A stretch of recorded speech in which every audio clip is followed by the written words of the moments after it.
गुरुर्ब्रह्मा गुरुर्विष्णु गुरुर्देवो महेश्वरा। श्री गुरु साक्षात परब्रह्म तस्मै श्री गुरुवे नमः। मित्रों, जय माता की। आज के वीडियो में हम आपको रवि प्रदोष व्रत के महत्व, उसका विधि, उसके शुभ मुहूर्त आदि की पूरी जानकारी देंगे। आपने हमारा चैनल अभी तक सब्सक्राइब नहीं किया तो प्लीज वीडियो शुरू करने के पहले मिश्रा ज्योतिष के को सब्सक्राइब अवश्य कर लें और बेल आइकन की घंटी को भी बजा दें, क्योंकि आपका सब्सक्राइब हमारे लिए महत्वपूर्ण है। रवि प्रदोष व्रत का क्या महत्व है? श्री सूत जी महाराज बताते हैं कि रवि प्रदोष व्रत करने से भोलेनाथ की कृपा विशेष तौर से इंसान के ऊपर रहती है और बाबा भोलेनाथ इंसान को अच्छा स्वास्थ्य प्रदान करते हैं तथा उसकी लंबी आयु देते हैं। रवि प्रदोष व्रत का ये विशेष महत्व है। आपको लंबी आयु मिलेगी और अच्छा स्वास्थ्य मिलेगा। अब प्रदोष व्रत करने का तरीका क्या है?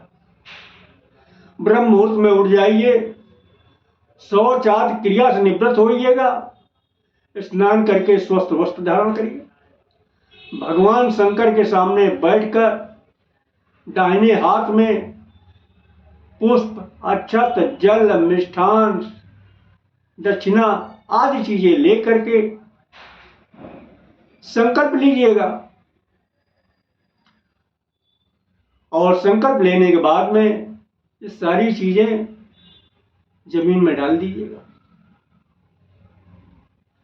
सायंकाल सूर्योदय से यानी सूर्यास्त से घंटा पहले, सायंकाल सूर्यास्त से घंटा पहले स्नान करके साफ सफेद धुले हुए कपड़े पहनिए, कुशासन या ऊन के आसन पर पूर्व या उत्तर दिशा की ओर मुंह करके अपनी क्षमता के अनुसार पंचोपचार, दशोपचार या फिर षोडशोपचार, जैसे भी आपकी क्षमता हो, पूजन करें।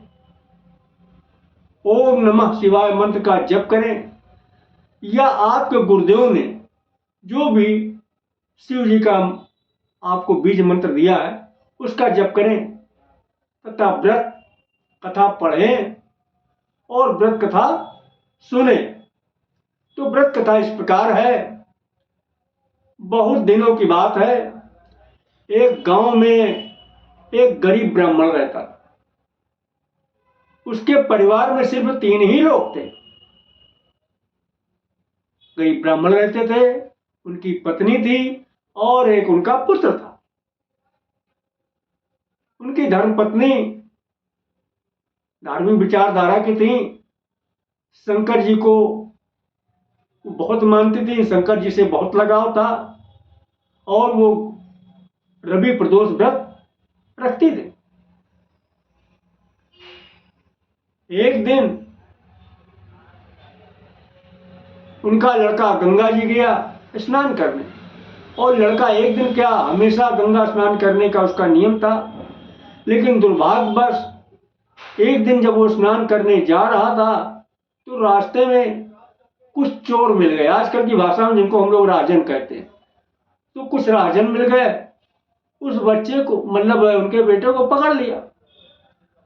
उससे बोले, भाई जो कुछ रखे हो धन वो निकालो। लड़के ने कहा, मेरे पास कुछ नहीं। लेकिन चोर तो चोर, वो कहाँ मानने वाले, उन्होंने तलाशी लिया, लेकिन उस लड़के के पास कुछ नहीं था।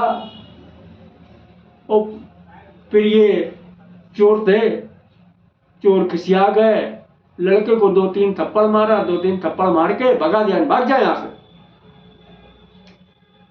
तो ब्राह्मण का बेटा वहां से चल दिया डर के, और चलते चलते चलते वो थक गया। जब थक गया तो रास्ते में उसको एक बरगद का वृक्ष दिखाई दिया। तो उस बरगद पेड़ के नीचे जाकर वो लेट गया और उसको नींद आ गई। इतनी देर में राजा के सिपाही गश्त करते हुए आए और उस ब्राह्मण पुत्र को पकड़ लिया और पकड़कर उसको ले जाकर राजा के सामने हाजिर कर दिया। राजा ने कुछ न सोचा न समझा, न उससे कोई बात पूछी और सीधा आदेश कर दिया, इसको ले जाके जेल में डाल दो।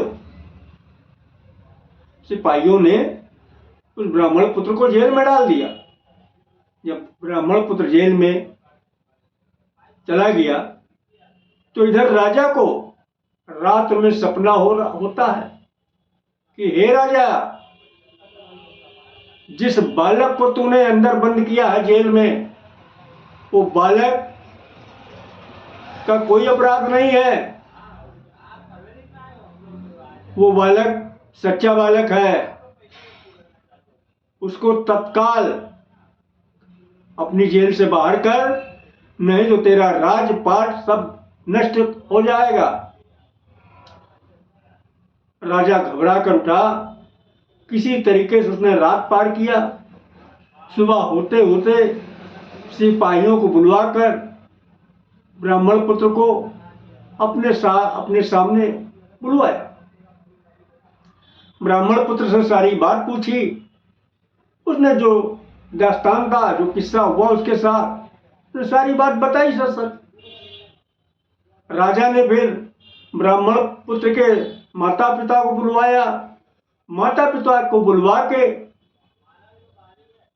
5 गांव